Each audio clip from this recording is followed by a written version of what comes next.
आजकल त्रिपुरा का जो बांग्लादेशी इलीगल इमिग्रेंट्स के नज़र हमारे जो रंजीत देबर्मा सर जो तिपरा मोठा का एमएलए है उनके ऊपर नज़र है, क्योंकि इन्होंने जो इलीगल इमिग्रेंट्स के लिए इतना मजबूत से आवाज़ उठा रही है। इन्होंने 2-3 बार गृह मंत्री जो हमारा अमित शाह को चिट्ठी लिखा है और उसका रिप्लाई भी मिला है। तो इन्होंने त्रिपुरा का जो इलीगल इमिग्रेंट्स को निकालने के लिए आवाज़ उठाया है और बहुत मजबूत तरीक़ा से काम कर रहे हैं। इसलिए आज इलीगल इमिग्रेंट्स जो बांग्लादेशी का नज़र हमारा जो रंजीत सर के ऊपर है। आज हमारा त्रिपुरा लोगों को मैं बताना चाहता हूँ और पूरी इंडिया का लोगों को बताना चाहता हूँ, ये रंजीत देबर्मा कौन था। ये वही रंजीत देबर्मा है जो 1990 में अपनी दफ़ा के लिए, अपनी जाति के लिए, अपनी मिट्टी के लिए सिर्फ 21 साल का उम्र में वो अपनी मिट्टी के लिए, अपनी जाति के लिए लड़ने के लिए एक सेना यानी आर्मी बना है। जो 1949 के बाद जो बांग्लादेशी जो रिफ्यूजीज है उन लोगों को त्रिपुरा में सेटल कराने के लिए इंडिया गवर्नमेंट से लेकर त्रिपुरा राज्य का सरकार ने लेकर पूरी तरह से इन लोग इलीगल इमिग्रेंट्स जो रिफ्यूजी को साथ दिया है।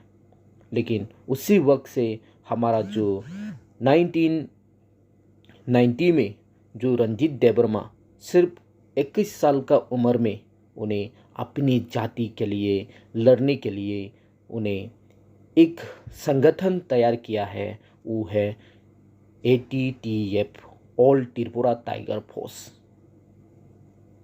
तो दोस्तों आज भी वो जब 1990 में जो आवाज़ उठाया है त्रिपुरा से इलीगल इमिग्रेंट्स को निकालने के लिए, आज वही रंजीत देबर्मा फिर से खड़ा होकर इलीगल इमिग्रेंट्स का विरोध में बात किया है बहुत मजबूत से।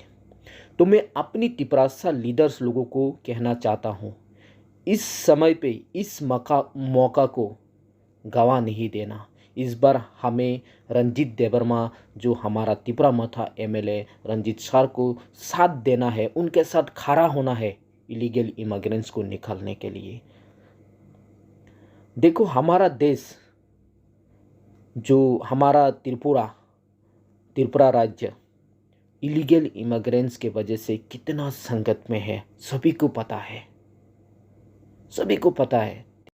तो मैं एक बात कहना चाहता हूँ, जो 1990 में ऑल त्रिपुरा टाइगर फोर्स संगठन को तैयार किया है रंजीत देबर्मा, इन्हें अपनी जाति को बचाने के लिए, अपनी मिट्टी को बचाने के लिए, लेकिन उनको एक टेररिज्म, एक आतंकवादी, एक उग्रवादी नाम से पुकारा गया है।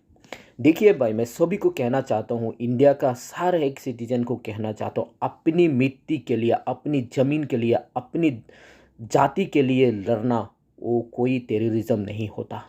वो अपनी देश को बचाना चाहता है, अपनी मिट्टी को बचाना चाहता है। हर एक आदमी का घर के ऊपर कोई भी अटैक करेगा, वो घर का आदमी अपनी घर को बचाने के लिए कोशिश करेगा। तो यही रंजीत देबर्मा ने साल 1990 को शुरू किया है, अपनी मिट्टी को बचाने के लिए, अपनी ज़मीन को बचाने के लिए, अपनी जाति को बचाने के लिए। आज बहुत सारा बांग्लादेशी रिफ्यूजी कह रहा है ये तो उग्रवादी है, ये आतंकवादी है।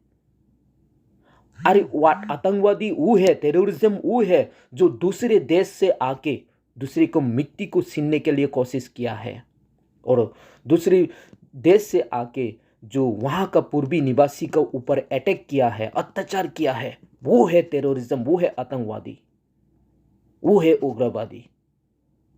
तो आज एक देश के लिए लड़ने वाला और जाति के लिए लड़ने वाला, अपनी ज़मीन अपनी मिट्टी के लिए लड़ने वाला को अब उग्रपंथी टेररिज्म बोल के पुकारता है। शर्म आना चाहिए रिफ्यूजी बांग्लादेशी लोगों को। ये टेररिज्म नहीं होता, अपनी घर को बचाने के लिए लड़ने वाला को टेररिज्म कहा नहीं जाता। मैं सभी इंडियन का लोगों को, इंडिया का जितना भी लोगों को मैं कहना चाहता हूँ, टेररिज्म किसको बताया जाता है? अगर पाकिस्तान से आके कश्मीर को छीनने के लिए कोशिश करता है उसको कहा जाता है टेररिज्म। अगर बांग्लादेशी से आके त्रिपुरा का ज़मीन को छीनने के लिए कोशिश किया है उन लोगों को टेररिज्म कहा जाता है। जैसे कम्युनिस्ट पार्टी ने किया है, मानिक सरकार ने किया है, उन्हें यूनाइटेड बंगाली लिबरेशन फ्रंट को तैयार किया है साल 1999 पे। वहाँ का जो पूर्वी निवासी तिपरासा को सताने के लिए, उनके ऊपर अत्याचार करने के लिए, वो है टेररिज्म। लेकिन अब तक पता नहीं है हमारा तिपरासा लोगों को और तो इंडिया गवर्नमेंट को, जो एक चीफ मिनिस्टर होके त्रिपुरा में आया था और लंबी चीफ मिनिस्टर बनने वाला हुआ था, लेकिन उन्हें एक टेररिज्म संगठन को तैयार किया है। आज कोई भी इसका बारे में बात नहीं करता, लेकिन धीरे धीरे तिपरासा लोगों को सब मालूम हो रहा है। तो आज रंजीत सर को हमारा तिपरासा लोग सपोर्ट करना